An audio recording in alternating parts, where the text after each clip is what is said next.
My mother-in-law showed her true racist colors when she demanded my husband choose between her and his red-skinned wife, but she never expected he would pick me and leave her behind for good. Posted by u/OK_classroom 1548.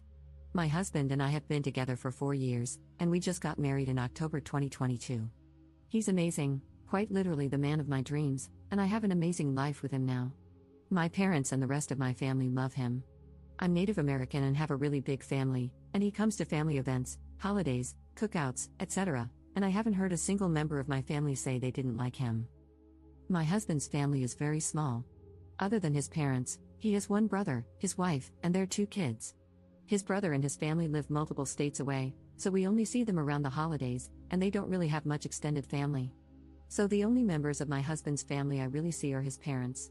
His parents are the stereotypical white conservative small-town Christians. My husband is no longer religious.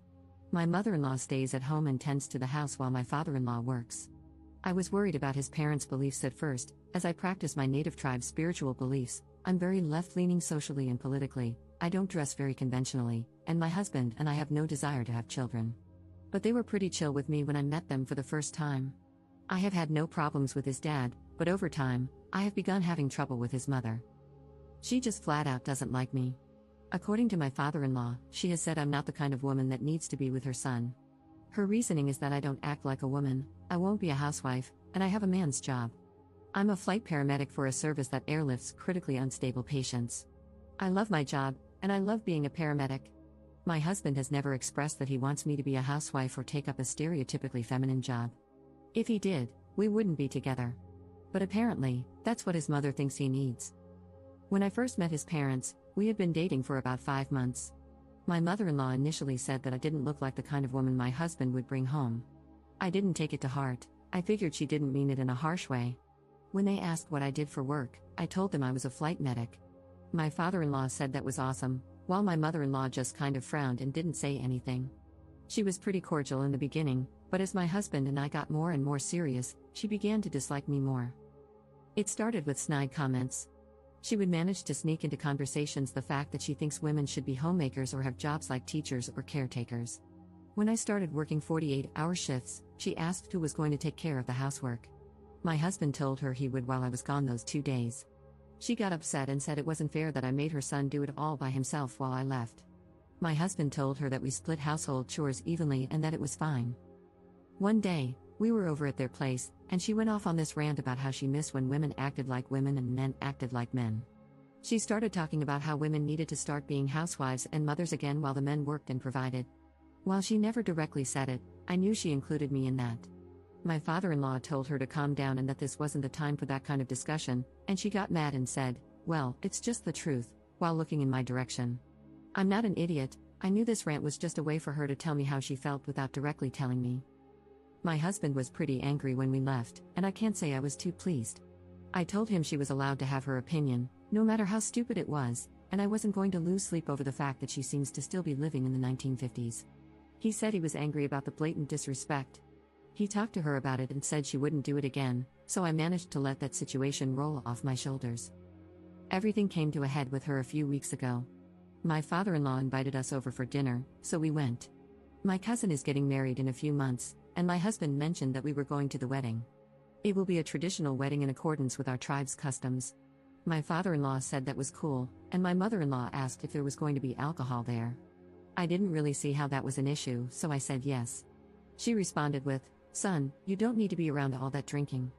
My husband said it was fine and that it wouldn't be a problem. She said, "No, you don't need to go. It's not safe if there's going to be alcohol there." I asked, "Why wouldn't it be safe? It's not like we're going to be at a bar. It's just going to be my family." She then said, "Well, some people can get violent when they drink." I knew exactly what some people meant and that this was a racist remark. I told her that no one would be getting violent and that everyone would have a designated driver. My husband then said that we were going and that there wasn't going to be any negotiation about it because he was a grown man and could make decisions for himself. That just made her more upset, and she started going off about how it wasn't a good idea for him to be around a bunch of drunk people. After my father-in-law told her to calm down, my husband asked why it mattered so much to her anyway since it's not like we were forcing her to go with us. She then said, "I just don't think it's a good idea for you to be around a bunch of drunk Indians." I was in shock. I knew this was what she meant, but I didn't think she had the balls to flat out say it. I said, "You can't be serious." She proceeded to tell me, "I'm serious. I know how you people are, and I don't want my son around it." My husband began to lose it and started yelling at her. I honestly didn't have a response to that. I was just dumbfounded, as was my father-in-law. My husband told her he would not stand for her blatant disrespect and hatefulness any longer and was not going to allow her to be racist toward me. She then said, "I can't believe you're seriously choosing this red-skinned beach over your own mother. I gave birth to you." I told her to go F herself and walked out the front door, with my husband following me. She came running out the door after him, begging him not to leave. He then told her, "No, F you. You're dead to me, and I never want to hear from or see you again." He was shaking with anger when he got in the car and told me he was done with her and her BS and that we wouldn't be going back over there. Ever since then, she has been blowing up our phones, saying she's sorry and begging to reconcile. I don't know what to do. My husband is angry and upset that his mother is like this. Does anyone have any advice on how to deal with a situation like this? Update 1 day later. Hello again, this is a follow-up/update to my post about my mother-in-law being racist and calling me a slur. There is a little more to my story that I couldn't fit into the original post. The reason I didn't have much of an adverse reaction to her words is because, sadly, these are things I've heard my whole life. I'm not white passing, and you can take one look at me and tell I'm native. I think what shocked so many people about what my mother-in-law said is that many believe explicit racism like that is a thing of the past when, in reality, it is still very much alive in the minds of some. After the incident took place, my husband and I went home, and my mother-in-law tried to call and text both of us to beg for forgiveness.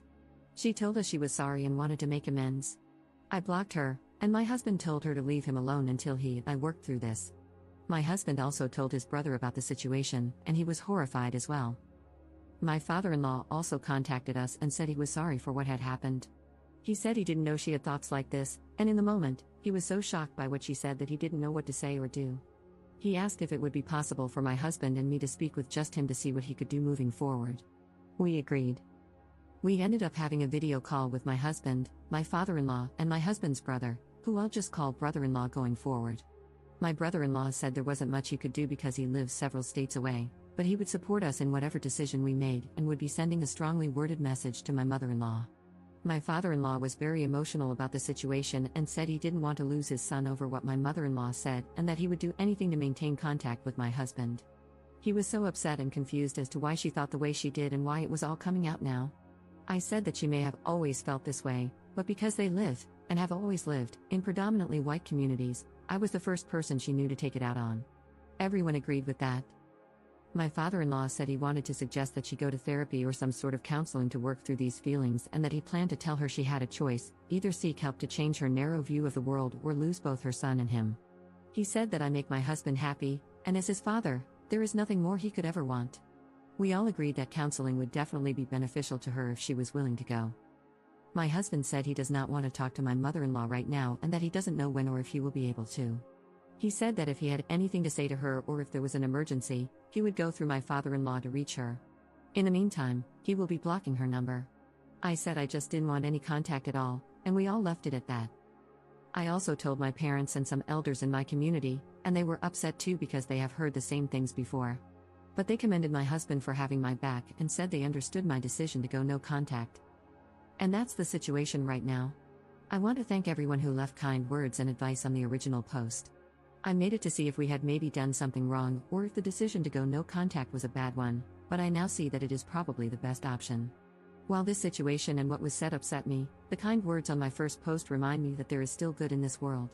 And if anyone else is going through a similar situation, I'll tell you what my dad told me: you can never force people to be kind to you, but you can make the choice to surround yourself with kind people.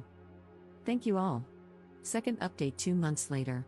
Hi again. It's been a couple of months since I last posted about my situation, in which my mother-in-law called me a red-skinned beach and said my family was a bunch of drunk Indians.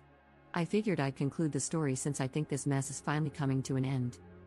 Long story short, my father-in-law is divorcing my mother-in-law.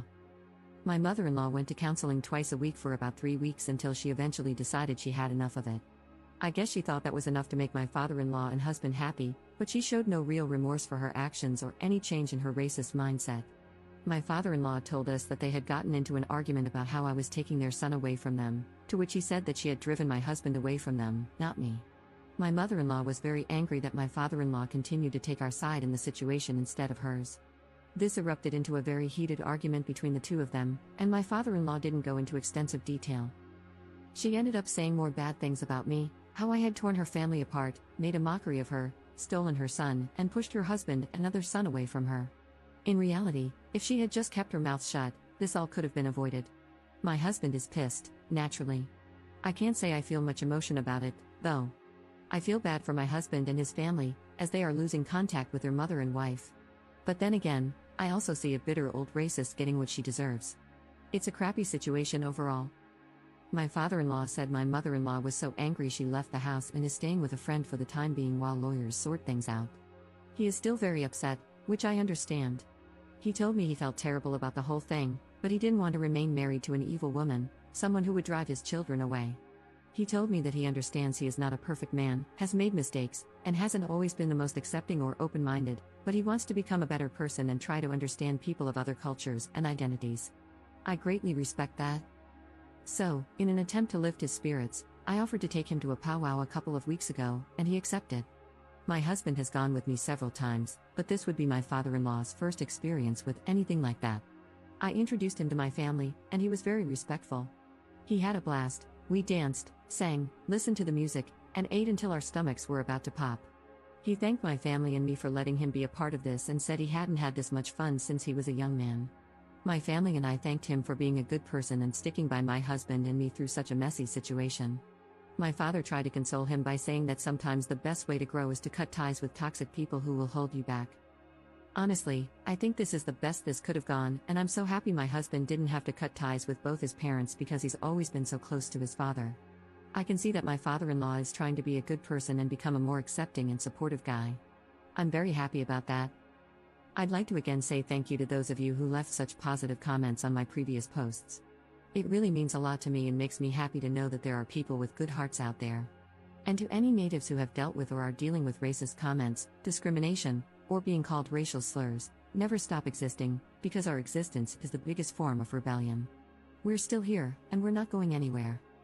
Thank you, all of you kind internet strangers. Peace and love always.